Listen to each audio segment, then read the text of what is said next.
Okay students, now see some more facts about acceleration. अभी मैंने discuss किया unit of acceleration. आप formula जानते हैं, is equal to v minus u upon T.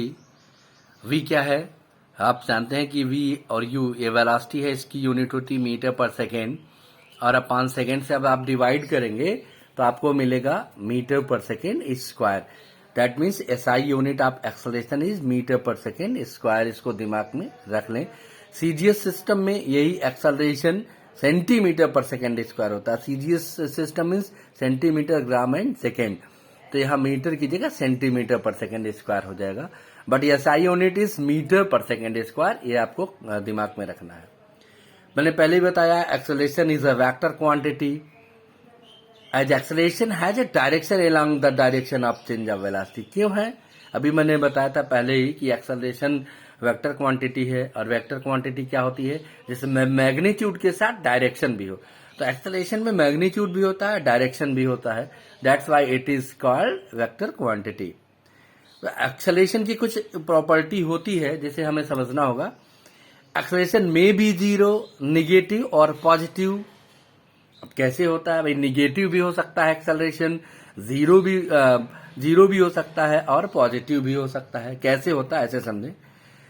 When a body has uniform motion, the initial velocity is equal to the final velocity। अभी हमने क्या कहा था कि एक्सेलरेशन तब होता है जब चेंज ऑफ वेलोसिटी होता है। तो अगर v और u दोनों इक्वल हो जाएं, यानी जिस वेलोसिटी से स्टार्ट हो, इनिशियल वेलोसिटी से, वो बनी रहे, बदले ना वेलोसिटी, इसका मतलब का क्या होगा कि जो फाइनल वेलोसिटी होगी वो इनिशियल वेलोसिटी के जीरो इक्वल होगी, और दोनों का डिफरेंस अभी अब अगर v माइनस यू निकालेंगे तो क्या हो जाएगा? जीरो हो जाएगा। इसका मतलब अगर स्पीड चेंज ही नहीं हो रही है, मोशन में तो है कोई चीज लेकिन स्पीड चेंज नहीं हो रही है, तो इसका मतलब v और u दोनों क्या है? इक्वल है। In this case the acceleration will be zero. Why? Because v minus u is equal to zero. तो एक्सेलरेशन जीरो कब होगा? जब स्पीड में कोई चेंज नहीं होगा। दूसरा केस क्या बनता है? when the velocity of a body is increasing with the time, यानी अगर कोई चीज चल रही है उसकी वेलोसिटी लगातार बढ़ रही है, इंक्रीज हो रही है, इसका मतलब जो भी रही हो इनिशियल वेलोसिटी, यानी what ever the value of you, वो रैपिडली चेंज हो रहा है, कॉन्स्टेंटली चेंज हो रहा है और इंक्रीज हो रहा है, बढ़ रहा है। तो जब वेलोसिटी बढ़ेगी इसका मतलब क्या हुआ कि हमेशा v जो होगा वो ग्रेटर देन u होगा, क्योंकि स्पीड वेलोसिटी बढ़ रही है। When v is greater than u, इसका मतलब क्या हुआ कि स्पीड बढ़ रही है, और इसे आप कहते हैं पॉजिटिव एक्सेलरेशन कहते हैं। मैंने बताया था कि अगर स्पीड चेंज हो रही तभी एक्सेलरेशन होगा, तो अगर स्पीड बढ़ रही है इसका मतलब v हमेशा ज्यादा है। When v is greater than u, that means it is positive acceleration. And third one is negative acceleration. What it is? when the velocity of a body moving along a straight line decreases with the time।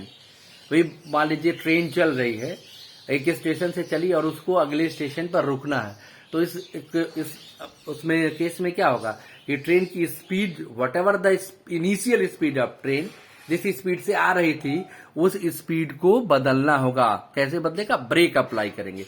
यानी जब हम vehicle पे break apply करते हैं तो उसकी speed decrease होने लगती है, और डिक्रीज होते होते एकदम फिर जीरो हो जाती है।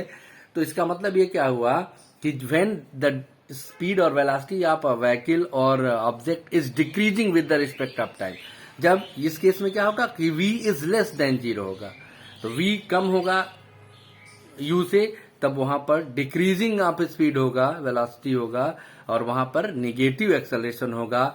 और इस निगेटिव एक्सेलरेशन के और भी नेम है, रिटार्डेशन कहते हैं या डिसेलरेशन कहते हैं। तो आपको यह जानकर, remember the negative acceleration of body is called retardation और डिसेलरेशन। तो अब नेगेटिव एक्सेलरेशन के आपके पास तीन नाम होंगे, आप नेगेटिव एक्सेलरेशन कह लें, या रिटार्डेशन कह लें, या डिसेलरेशन कह लें। ये कब होगा? जब ब्रेक अप्लाई होगा, यानी इसकी फाइनल वेलोसिटी धीरे धीरे कम हो रही होगी। तो तीन तरह के आपने एक्सेलरेशन देखे। जीरो एक्सेलरेशन, जब दोनों इक्वल हो, यानी there is no change of velocity, और दूसरा पॉजिटिव, इसमें क्या होगा? द स्पीड और velocity is increasing with the respect of time. Negative acceleration क्या होगा? The speed is decreasing with the respect of time. और नेगेटिव एक्सेलरेशन को रिटार्डेशन या डिसेलरेशन भी कहते हैं। रिमेंबर, या डिसेलरेशन हो, एक्सेलरेशन हो, पॉजिटिव एक्सेलरेशन हो, नेगेटिव हो, एक्सेलरेशन है तो यूनिट में चेंज नहीं होगा, मीटर पर सेकेंड स्क्वायर ही होगा।